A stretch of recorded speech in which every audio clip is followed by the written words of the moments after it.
de sanguínea, que corresponde hablar de la tipificación y cómo el organismo reconoce e identifica los diferentes grupos de sangre que conocemos, de hecho los más habituales. Es un mecanismo bastante sencillo que vamos a revisar de cómo se realiza la tipificación. De hecho, esta semana tenemos justamente en práctica en laboratorio el procedimiento para la tipificación sanguínea y ahora un poco de teoría para que vayamos conociendo. De manera general, ¿qué son los grupos sanguíneos en realidad? Sabemos bien que en toda célula, en su superficie de membrana, hay elementos de importancia llamados complementos o complejos del grupo Calix, o simplemente proteínas de membrana superficial que representan un conjunto de sistemas proteicos de los eritrocitos en particular.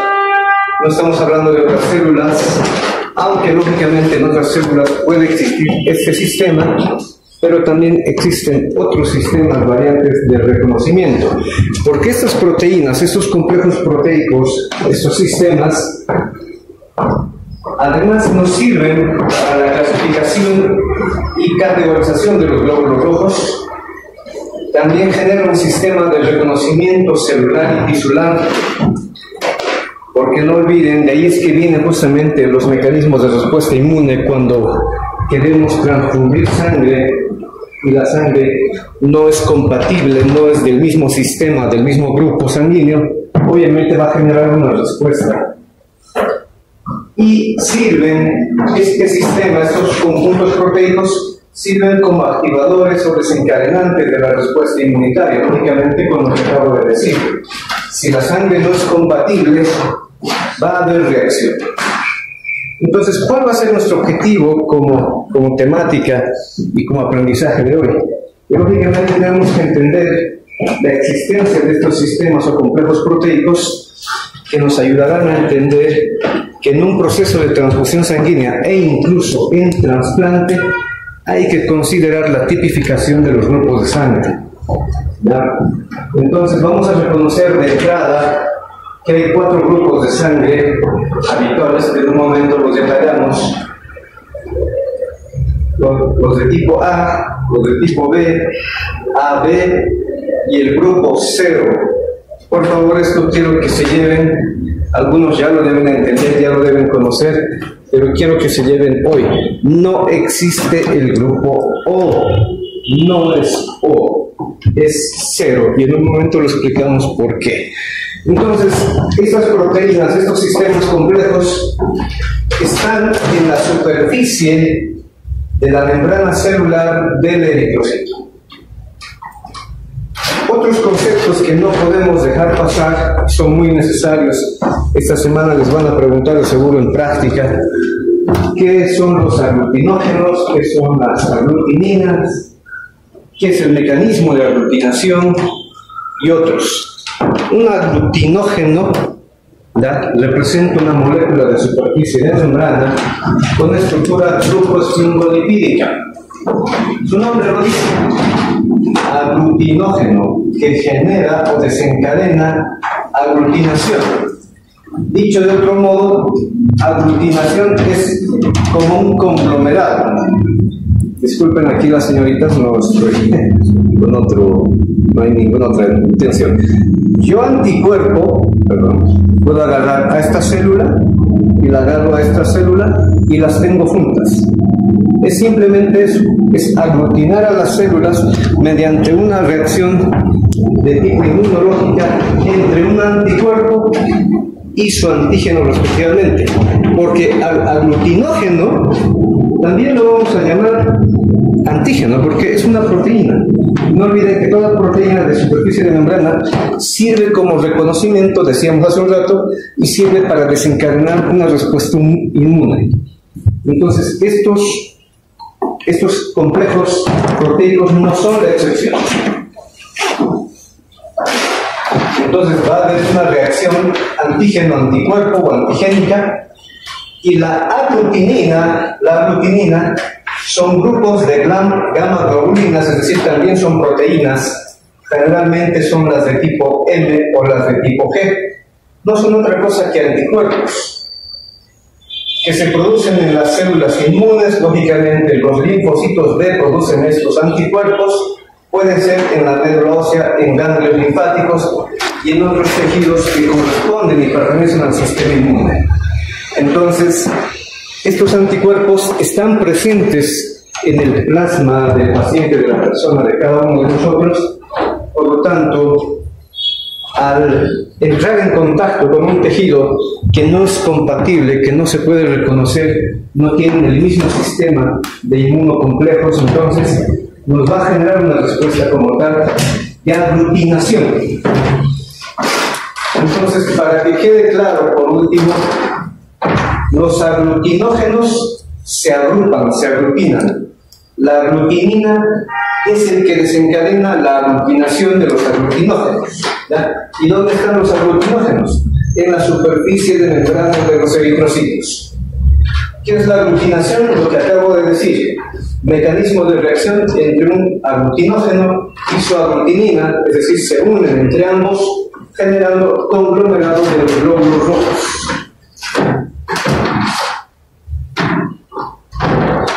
Entonces, vamos a reconocer que los glóbulos rojos tienen justamente, de hecho, hay más sistemas proteicos que nos permitirían clasificar o subcategorizar a los glóbulos rojos en diferentes tipos de grupos de sangre. Dicho de otra manera, el sistema AB0 no es el único sistema de reconocimiento. ¿Ya? Se han catalogado hasta la fecha más o menos unos 30 sistemas de reconocimiento o tipificación sanguínea. ¿Cuál es el detalle o cuál es el criterio que se tiene? ¿Por qué los otros grupos no los consideramos? Porque la respuesta antigénica que hace un momento hemos mencionado no es tan notoria, no es tan evidente como lo hacen estos grupos. ¿Ya? Es decir, existen otras proteínas, otros sistemas complejos en la superficie de membrana, pero no generan reacción inmunogénica. En cambio, estos sí son muy importantes, son los que más reacción inmunológica nos presentan. Entonces, tenemos el siguiente modo. El grupo sanguíneo A tiene su aglutinógeno, o sea, su sistema complejo de proteínas, que muy típicamente corresponden a esta estructura. ¿Qué tiene esta estructura? Tiene galactosa, tiene fructosa, tiene N-acetilglucosamina y también tiene N-acetilglucosamina. Entonces, esta estructura compleja, de hecho se van a dar cuenta, esta es la base. Esta es la base, esta en realidad, el colegio. Esta es una variante, esta es la base. Se le conoce como el antígeno H. El antígeno H, que corresponde a aquel grupo de sangre que actualmente se lo categoriza dentro del grupo 0. Fíjense la diferencia. Fíjense la diferencia entre el grupo A y entre el grupo B. Solamente es adicionar una N-acetilglucosamina o intercambiarla por una galactosa. Entonces, la diferencia entre N-acetilglucosamina y galactosa, lo que no tiene este antígeno H, es lo que le da la categoría de grupo 0. Dicho de otra manera, para que me entiendan, esto es un carácter bioquímico de la estructura de los antígenos. No significa que no hay la proteína.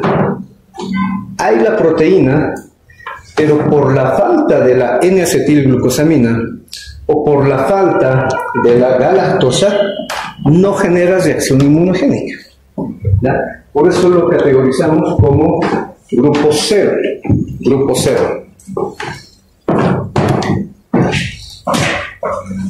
En cambio, los otros dos, lógicamente, tienen esta variante, N-acetilglucosamina o tiene galactosa. Entonces, esta es la base del antígeno 0, o antígeno H antiguamente llamado, y sobre el antígeno H solamente hay que aumentar uno de los dos. Si es N-acetilglucosamina, es grupo A; si es la galactosa, es el grupo B. Ahora, obviamente, el grupo A y B tiene tanto este complejo como este complejo. Nada más. ¿Dónde lo tienen? En la superficie de la membrana celular. Este glóbulo rojo, grupo sanguíneo 0, ¿por qué se dice que no tiene? Porque no tiene solamente esta estructura, y reitero, no genera una reacción inmune directa. En cambio, cuando se suma la N-acetilglucosamina o la galactosa, sí generan mayor reacción inmunológica en el cuerpo o en el organismo. Entonces, de manera general y sistemática, esta es la manera en que vamos a entender a los grupos de sangre. Un grupo de glóbulos rojos tendrá entonces solamente antígeno A. Un grupo de glóbulos rojos, más bien otro grupo de glóbulos rojos, tendrá grupo B. Otro grupo de glóbulos rojos de una población del refiero tendrán antígenos tanto A como B. Y el cuarto grupo no tiene antígeno en teoría. Existe, pero no olviden, existe el antígeno H, pero no reacciona como tal. Entonces tenemos de esa manera los 4 grupos sanguíneos, ¿ya?, más importantes en toda la población mundial: el grupo A, el grupo B, el grupo AB y el grupo 0 respectivamente.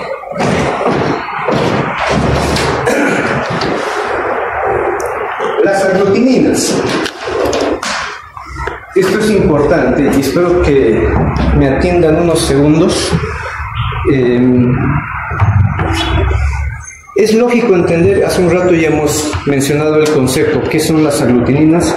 Son gamma-globulinas, son proteínas, son anticuerpos. ¿Dónde están? En el plasma de toda persona, en el plasma de toda persona. Pero aquí está el detalle que todos tenemos que conocer: por qué es que se genera una reacción antigénica o inmunológica cuando realizamos una transfusión de sangre.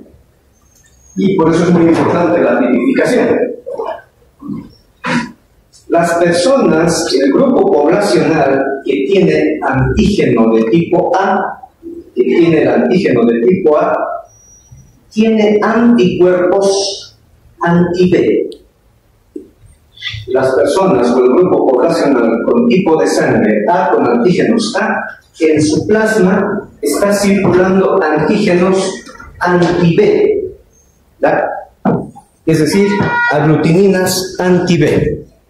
Por eso es importante conocer no solamente la estructura química o bioquímica, sino durante actividad médica clínica, cuando vamos a hacer una transfusión, trasplante y otros.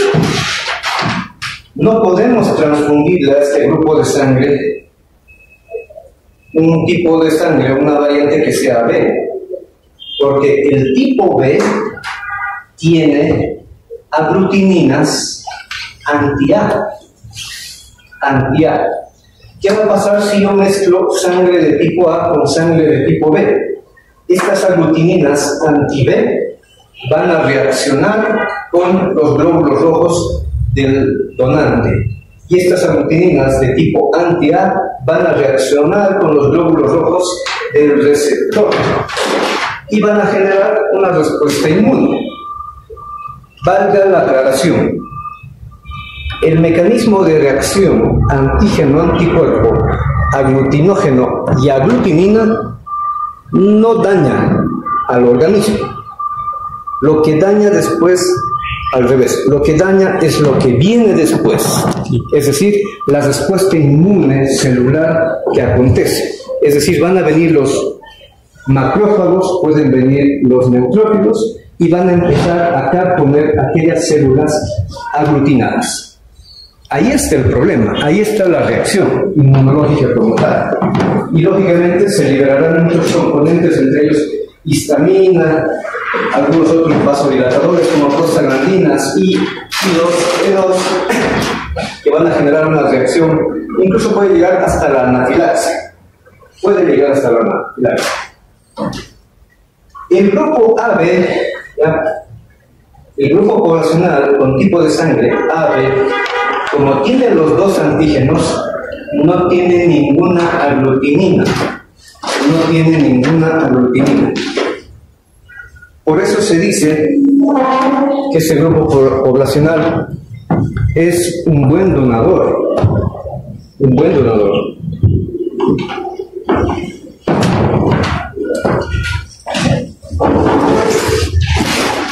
Y finalmente el grupo 0, repito, no es O, es 0, por la ausencia de aglutinógeno, tiene tanto anticuerpos anti-A como anti-B.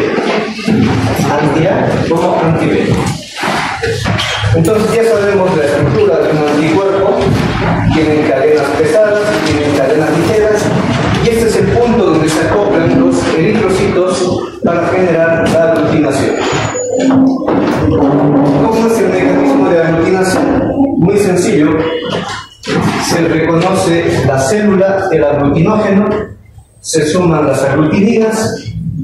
Generalmente los de tipo G tienen solamente dos sitios de unión, como vemos aquí.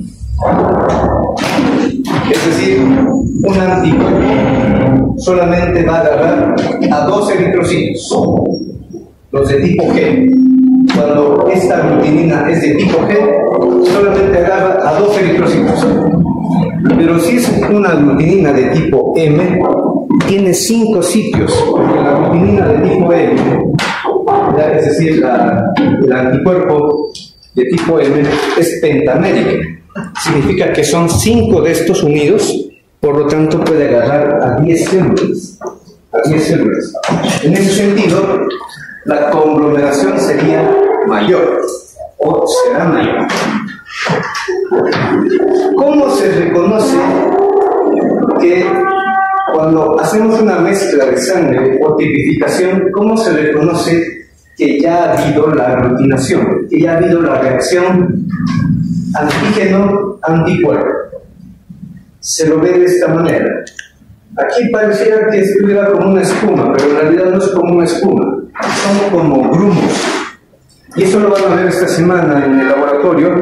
Van a tomar su muestra respectiva, enseguida les explico el procedimiento, y van a añadir sueros, ya anti-A, anti-B y anti-D, y al añadir el suero van a generar la reacción inmunológica, antígeno-anticuerpo, y lo que tienen que buscar es esto, la aglutinación. En el portaobjetos tienen que buscar esta imagen, ya que se ve como si fuera una gota, pero grumosa. En cambio, fíjense, esta otra tiene un carácter más liso y uniforme. No hay aglutinación. Entonces, en un momento explico cómo es este mecanismo.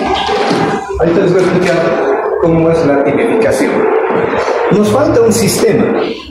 Ya hemos hablado el A, el B, el AB y el 0.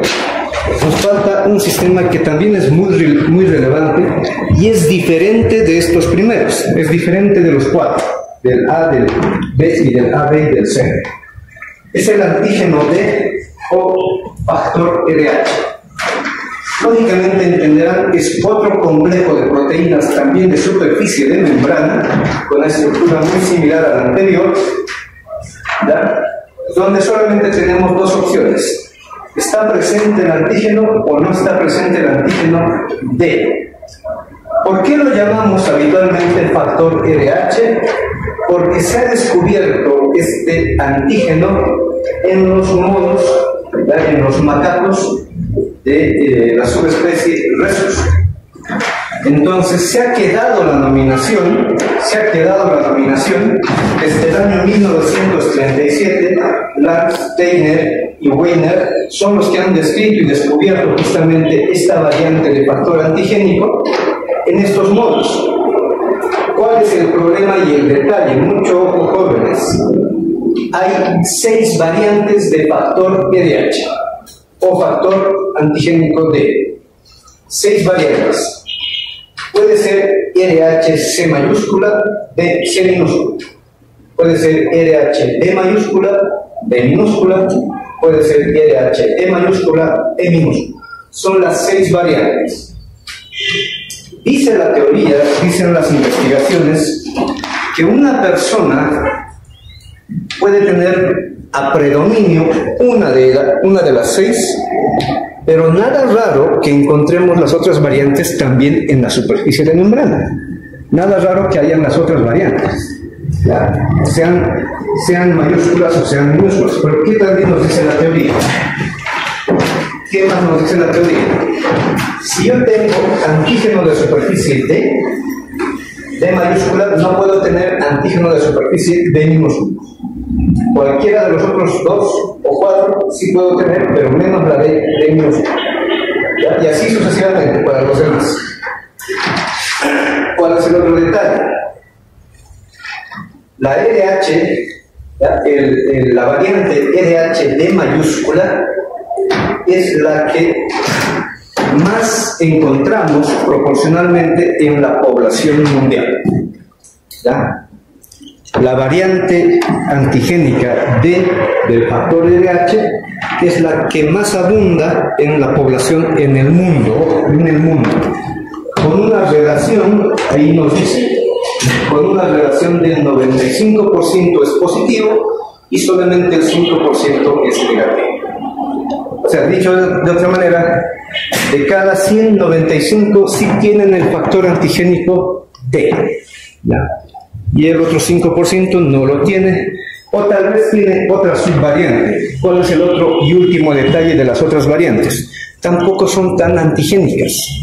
O sea, no generan la respuesta inmune como lo hace el factor RH de tipo D. No lo hace.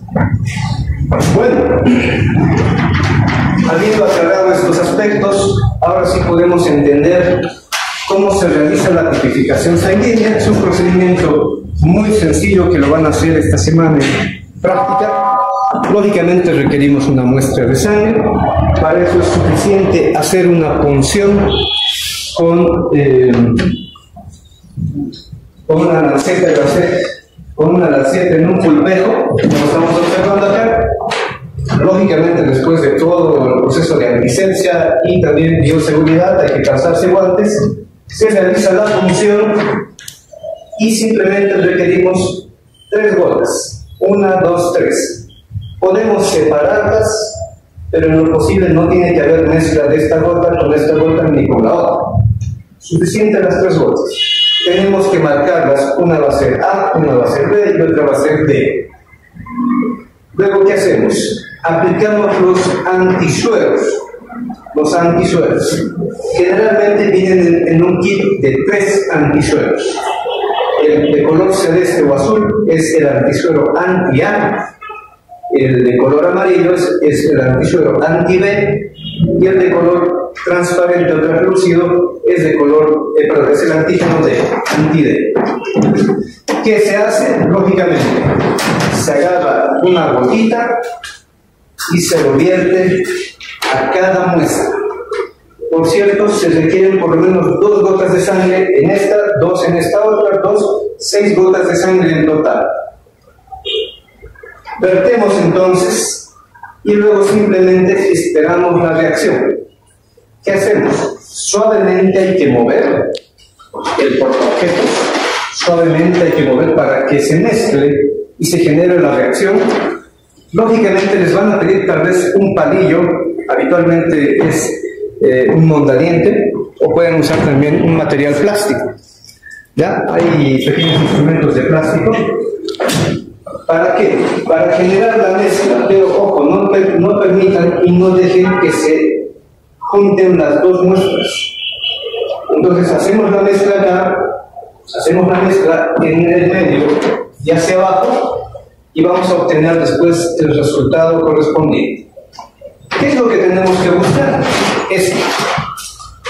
Entonces les voy a dar el chanchullo para esta semana, sobre todo para esta prueba. Es muy facilito. ¿Cómo identifico que es un tipo de sangre A, es un tipo de sangre B, es un tipo de sangre 0 o AB? Muy fácil. Pero no olvidemos que también estamos involucrando al factor RH. Tenemos que catalogar. Sencillo. Entonces, Ven acá que ha habido una reacción de aglutinación.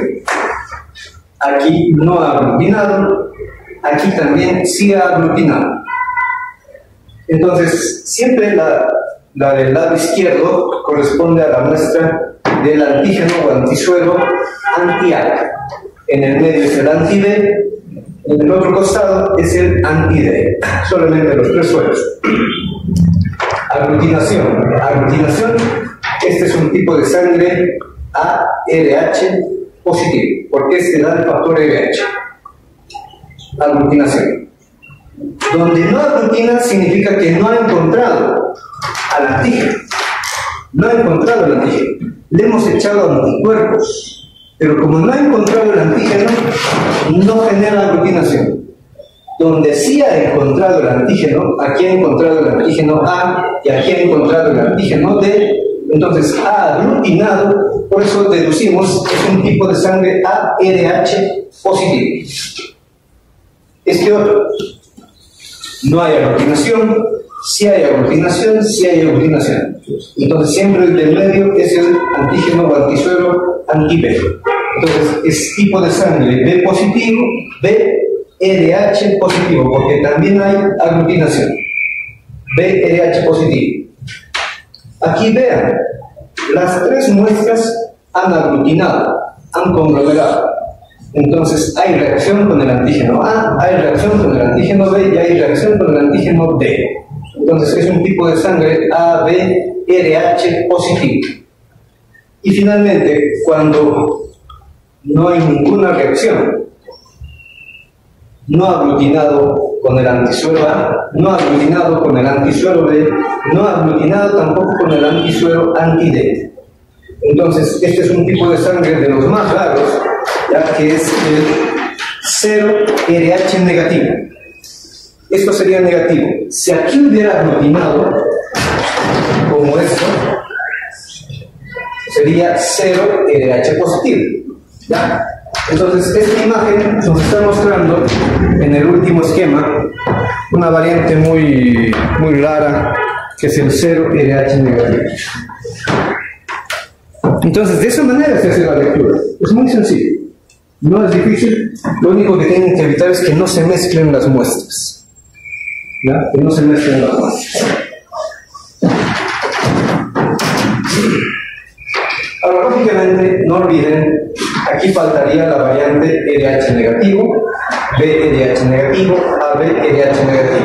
Y aquí faltaría la variante 0RH positivo. Pero ya se imaginarán cómo tiene que verse el panorama. ¿Qué nos dice la literatura en cuanto a distribución de grupos de sangre? Los que más predominan, como está aquí en el esquema, los que más predominan son los tres grupos positivos: 0RH positivo, ARH positivo y BRH positivo. Solo es un esquema de manera general. Lógicamente, cada población tiene también pequeños grupos de las otras variantes. El 0RH positivo predomina en las Américas, predomina también en parte de África y otros continentes. En cambio, el A positivo predomina en gran parte de Asia y Europa, y el B positivo también es muy variante en la región de Asia. Entonces, la distribución. ¿Cuáles son los dos grupos de sangre más amplios distribuidos en el mundo? El que más tenemos, dice la teoría, es el A positivo, con 36% de toda la población mundial. Luego sigue el 0RH positivo, con 35%. Luego le sigue el 0RH negativo, con 9%. El B positivo con 8%, el A negativo con 7%, luego el AB positivo con un 2,5% y el AB negativo, que también es una de las variantes más raras que tenemos. Casi para ir culminando esta temática, a quienes consideramos, es por teoría, no es algo funcional, no es algo fisiológico. A quienes se consideran los grandes donadores y a quienes se consideran los grandes receptores. Decíamos hace un rato cuando explicábamos los antígenos, el grupo de sangre ABRH positivo es el receptor universal. ¿Por qué? Porque no tiene ninguna aglutinina, no tiene un anticuerpo. Porque lógico, esto creo que es lógico, señoritas jóvenes, pero lo voy a aclarar. Cualquier tipo de sangre, si tiene un antígeno presente y tuviera su aglutinina, automáticamente generaría reacción. O sea, si este grupo de sangre AB positivo tuviera aglutinina anti-A, reacciona. Si tuviera aglutinina anti-B, reacciona. Si tuviera aglutinina anti-D, reacciona. Un detalle que me estoy olvidando y no lo puedo dejar pasar, pero que también lo voy a aclarar en un instante. El factor RH, respecto del factor RH del antígeno D, ¿qué nos dice la teoría? No suele haber una cantidad considerable de aglutininas en el plasma. O sea, nosotros cuando nacemos ya sabemos que tenemos el antígeno D o no lo tenemos, ¿ya? La gran mayoría lo tiene, como ya hemos visto, el 95% de la población lo tenemos, pero nuestro cuerpo no tiene, me corrijo, los que son negativos no tienen una aglutinina anti-D. Los que son negativos. Nosotros, lógicamente, no podríamos tenerlos, la gran mayoría de la población, que somos RH positivos, no podríamos tenerlos. Pero los que son negativos no tienen una cantidad considerable de aglutininas anti-D. ¿Por qué ocurre esto? ¿Por qué nos dicen los autores este detalle? Porque de ahí deriva, además, un proceso de reacción inmunológica que hay que comprender, que en un momento lo voy a volver a mencionar.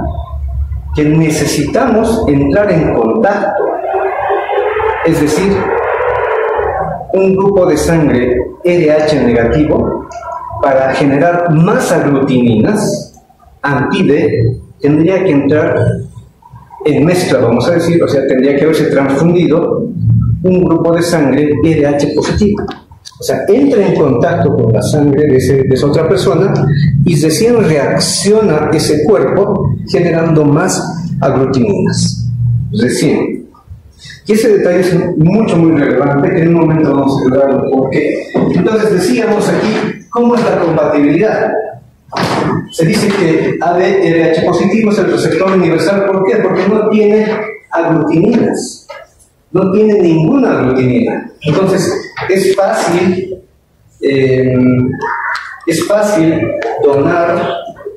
donarle, ojo, es fácil donarle porque es el receptor. Es a quien le podemos donar cualquier tipo de sangre. Pero ojo, tampoco podemos ser así tan simples, ¿no? No es nomás decir podemos donarle cualquier tipo de sangre, por más de que sea el receptor universal. ¿Qué pasa si yo le dono un tipo de sangre ARH positivo? ¿Qué va a ocurrir?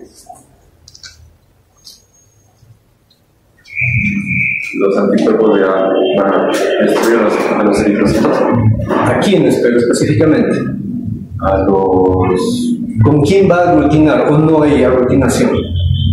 Si yo le transfundo a este grupo de sangre, a este paciente AB positivo, le transfundo un ARH positivo también, pero este es AB. Y el grupo de sangre A positivo tiene anticuerpos o aglutininas anti-B. O sea, sí va a reaccionar, porque tiene los dos antígenos. Entonces, por más de que sea el receptor universal, no es nomás, por así decirlo, le transfundiremos cualquier tipo de sangre, no. Lógicamente, habría que hacer, hay dos mecanismos. Habría que hacer un lavado globular. ¿Qué significa eso? Separar los glóbulos rojos de todo el plasma. O sencillamente es retirar el plasma, porque ¿dónde están los anticuerpos, las aglutininas? En el plasma. Entonces, si no le transfundimos el plasma de ese otro grupo de sangre, obviamente no va a generar reacción. No va a generar reacción. Pero si hacemos una transfusión directa, que a veces es muy cruento, sobre todo en pacientes que están en provincia, porque no tienen sistemas para separar los componentes, entonces generan reacciones. Y ahí está el problema. Pero sin embargo sigue siendo el receptor universal. El grupo de sangre 0 RH negativo se dice que es el donante universal, pero no olviden, al ser RH negativo puede tener en su plasma aglutininas anti-D. Primero, como es 0, tiene también aglutininas anti-A y tiene aglutininas anti-B. Entonces, lo mismo, no por ser el donante universal, vamos a decir, a cualquiera le cabe, a cualquiera le podemos transfundir. No, el mismo proceso hay que separar elementos formes de plasma, porque si no, igual podemos simular reacción.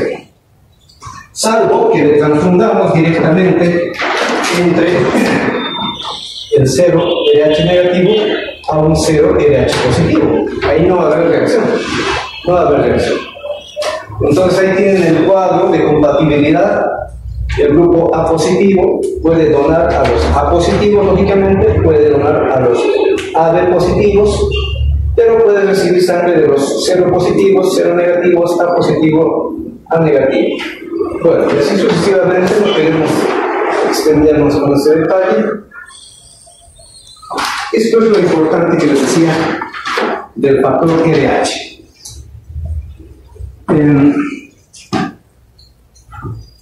Ocurren casos, porque hay poblaciones RH negativos, hay poblaciones RH positivos, ocurren casos en los que tristemente, bueno, decir triste no es tan adecuado, pero vamos a catalogarlo de ese modo, tristemente se juntan una pareja, varón-mujer, pero el varón es RH positivo y la mujer es RH negativo. En nuestro medio, entenderán ustedes, no sé si hay algún casado o comprometido, no es habitual hacer exámenes de compatibilidad de sangre, análisis genéticos, no es habitual. Nos juntamos y nos juntamos, ya, pasó y pasó. Pero en otros países se tienen que hacer diferentes tipos de pruebas para evitar justamente transmitir enfermedades hereditarias, congénitas o genéticas como este tipo. ¿Verdad? Estamos hablando de la anemia hemolítica del recién nacido. No es muy frecuente, más bien en nuestra población no es muy frecuente, porque RH negativos son muy pocos. ¿Qué es lo que sucede?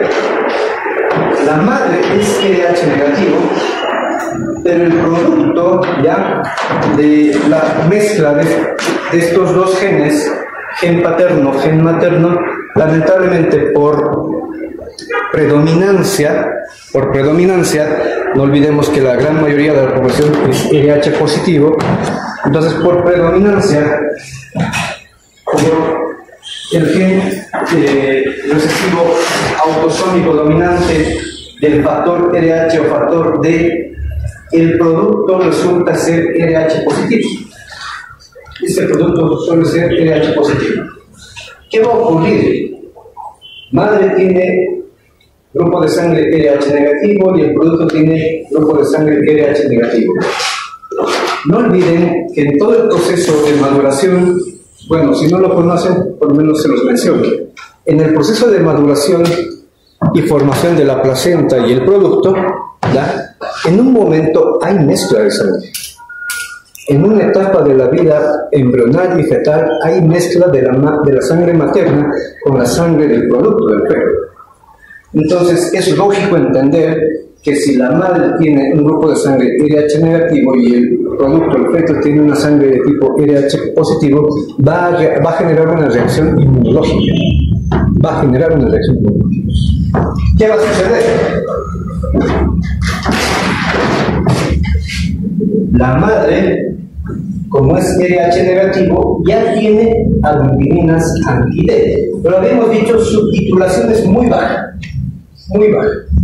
Pero cuando entre en contacto con la sangre de su hijo, de su producto, ¿qué va a hacer? Va a generar mayor cantidad de aglutininas anti-D. ¿Cuál es el riesgo? Que esas aglutininas anti-D atraviesen la placenta, porque lo van a atravesar, o incluso durante la lactancia, atraviesan la placenta y luego al circular en la sangre del feto o ya del recién nacido puede generar reacción inmunológica para después llegar hasta la hemólisis de los eritrocitos. Entonces, por eso se llama anemia hemolítica del recién nacido. ¿Cuál es el detalle, entre comillas, ventajoso? ¿Qué nos dice la teoría? Con el primer hijo no va a pasar nada. La titulación de anticuerpos de aglutininas va a ser tan mínima o no va a lograr atravesar tal vez la membrana, la barrera placentaria, hematoplacentaria, no va a lograr atravesar, por lo tanto ese producto va a ser viable y no va a tener ningún problema al nacer. ¿Cuándo viene el verdadero problema? Cuando hay un segundo hijo, ¿ya? O hasta cuando hay un tercer hijo. Entonces, los siguientes embarazos ya van a ser más riesgosos para esta pareja, para esta gestante, porque esta madre ya va a estar sensibilizada. La titulación de aglutininas ya va a ser más alta. Si se vuelve a embarazar y el producto otra vez, que es lo más seguro, va a ser también RH positivo, en la mezcla de la sangre materno-fetal va a haber una reacción inmunológica. Las aglutininas van a pasar a la sangre fetal y del recién nacido, y cuando este bebé nazca, lógicamente va a tener problemas en la cantidad de eritrocitos y ya puede incluso nacer, aunque esto es fisiológico, pero para este paciente, para este producto va a ser patológico. Puede nacer ictérico. ¿Por qué? Porque los glóbulos rojos al morir liberan la hemoglobina, la hemoglobina se va descomponiendo y el grupo hemo termina formando bilirrubina. Entonces la bilirrubina luego genera el pigmento biliverdina, que es lo que nos da ese aspecto característico amarillo verdoso. Entonces este producto, el segundo o el tercero, cuando nazca, van a ser con estos problemas. Va a tener una deficiencia en la cantidad de glóbulos rojos, o en su defecto ya va a tener ese problema que es la ictericia. Y puede llegar al kernicterus, que es una acumulación de bilirrubina muy alta a nivel del cerebro. Entonces esos detalles no los podemos dejar pasar como parte de la temática.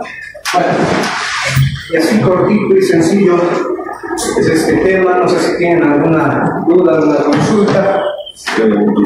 Adelante. ¿Hay alguna forma, esa forma que nos enseñó de la tipificación sanguínea es la única o hay otras? Es la más habitual, ¿ya? Ahora,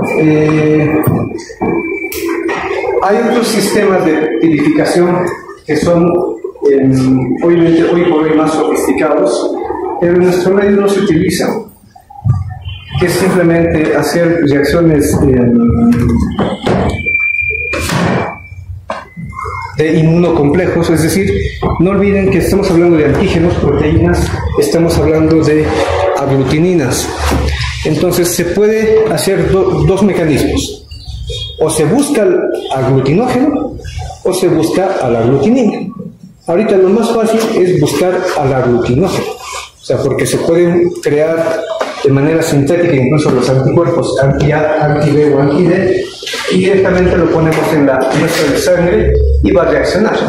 Pero por reacciones inmunológicas de tipo ELISA o RCP también se pueden hacer, se puede determinar de manera más directa si es un tipo de sangre o que tenga más bien presente anticuerpos anti-A, anti-B o anti-D o a nivel genético, ¿ya? Es decir, ya se conoce, en el cromosoma 8 es justamente donde se tiene el código genético para la tipificación, o lo más correcto es mencionar para la expresión de estos antígenos de membrana de superficie. ¿Bueno?